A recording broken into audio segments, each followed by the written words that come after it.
Hello, my name is Carla Peralta. I want to start by telling you what a wetland is. Wetlands describe a variety of areas where plants and animals are especially suited to the wet environments.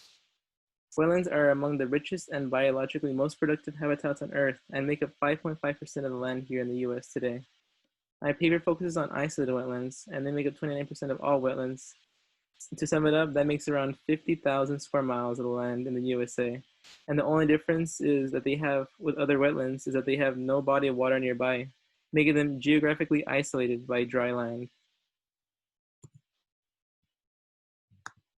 All right, well, today I'll be questioning to what extent can the destruction of isolated wetlands cause negative effects on floodwater retention, microclimate regulation, and pollution retention, and transformation on the United States.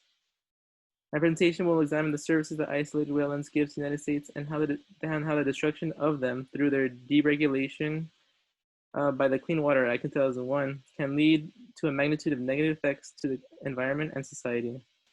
I will then finish the presentation by offering some conclusions and some thoughts on current news that affect wetlands today.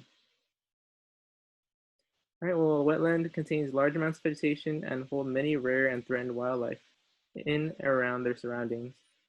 Due to all that vegetation, they can absorb and retain many runoff nutrients, like fertilizers that contain carbon, nitrogen, and especially phosphorus.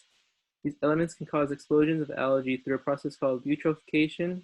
With this explosion of algae, there is a loss of sunlight, unable to satisfy the needs of all algae, causing massive die-offs of them, which leads to their eventual decomposition that absorbs oxygen and leads to dead zones that kill any fish or wildlife in the water due to the lack of oxygen. Since water is moved through aquifers underground, the wetland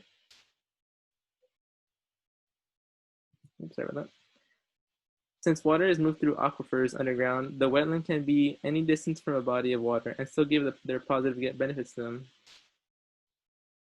One of the main benefits of wetlands is to contribute flood water retention, which is basically a term used to describe the slowing and capture of stormwater. Flooding is the most common and destructive of all hazards. Continued urbanization has caused a decrease in wetlands, which then causes a reduced ability of stormwater retention, causing continued damage to homes, cities, and infrastructure.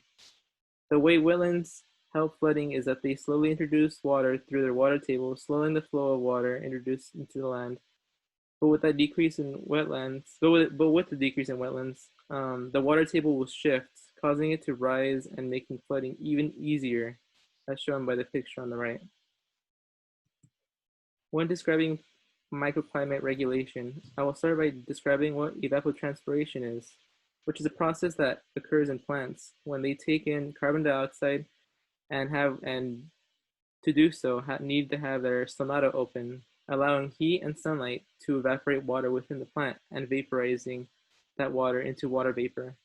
This process basically helps the environment and society because not only does this process absorb a large amount of heat, but it also greatly helps the water cycle, introducing water vapor into the atmosphere, where it will eventually make clouds and rain appear. Because of this, microclimate regulations is extremely helpful for cities, but wetlands near these cities are one of the most danger due to urbanization. All right, all these impacts taken from the studies come together to show the amount of benefits these wetlands have toward the environment and society. With the loss of these environments, so are the benefits. And to conclude, I will talk about the current issues with wetlands. With the repeal of President Obama's Water of the United States, this has allowed for further deregulation of all wetlands on pollution rules, allowing pesticides and large amounts of fertilizers to be dumped in them.